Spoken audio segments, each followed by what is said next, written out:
Do another walk around of the diesel Land Rover. Check engine lights back on now, as I got an issue with the EVAT board that I made. I guess if the resistors were not enough and they burned out. But let me pop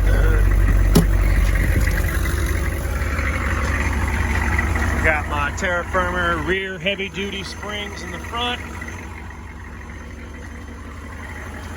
Mile marker hydraulic winch with no line. And a 6.5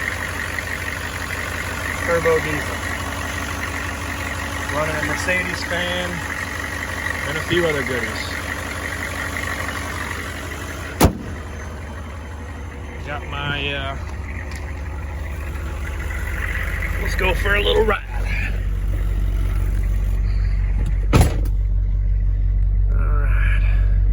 So the odometer is still flashing because I have not found someone that can match the BCU with the TCU. So when everything flashes, which is kind of annoying.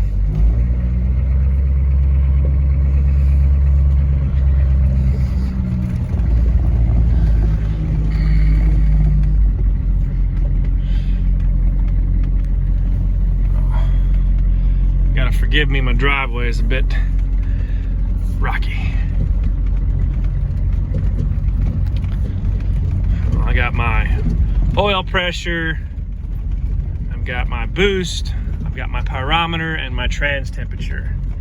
And then for my water temperature, I'm utilizing a scan gauge with the factory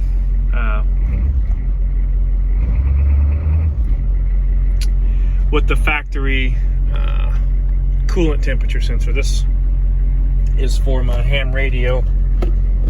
It is no longer plugged in. It mounts up there like that. I have it taken down so I know it steals it. All right, so let's go for a little cruise. So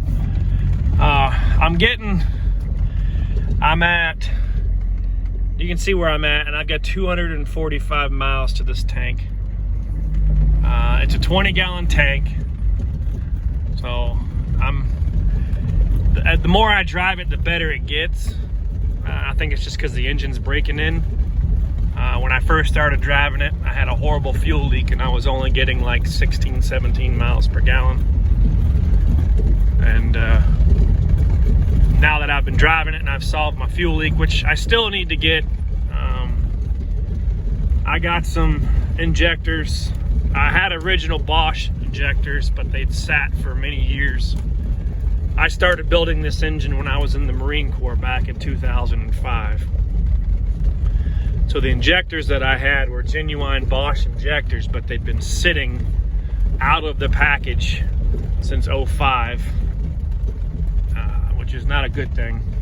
So I think a lot of my drivability issues are from that.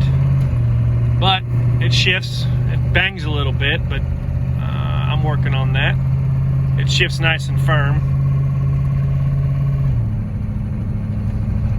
You can hear the change in the engine.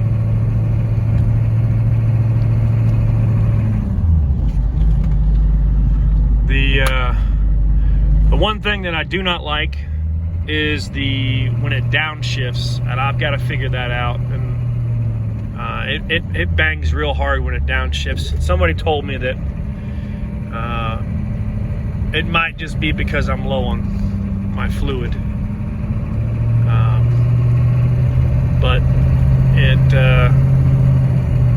that may be true because I do have a small transmission leak from one of the cooler lines. It's the cheap Chinese A&A fittings that don't seal quite right. It's either that or I over-tightened it one good time. I will say this is the factory shift thing. The factory TCM that I'm fooling. And I I really want to figure out a way to adjust that, because it never quite knows what gear it wants to be in, and it's the same way when it's a gas job. They downshift way too much.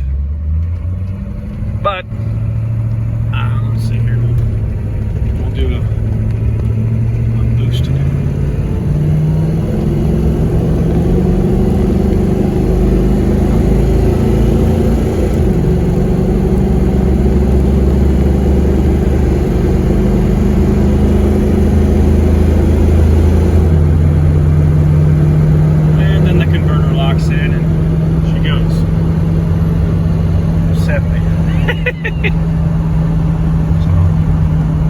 She does all right. That wasn't a full throttle run, but it was about 3/4. I've been kind of easy on it until I figure out what is causing the transmission to bang. So I got my double din radio. I tried to make it look as factory as possible.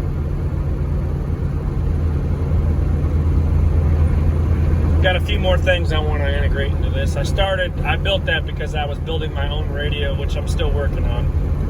I just haven't had the time to finish it. And it's a work in progress for sure. But it's going to be fully integrated into version 2.0 of my engine controller. I'm going to make version 2.0 is going to be the engine and transmission controller all wrapped into one, and then I'll be able to adjust it on the fly via a touchscreen screen on the radio. But that's like I said, that's going to be a little minute, because I got to get a few other things situated, like getting a house. I mean, everything works. I still haven't put these switch pods in there. I think, oh, they're not in there. I have them in here somewhere. They might be in the back with the rest of my crap. But I have the D1 switch pods that go here and here. And then this stuff here this is for my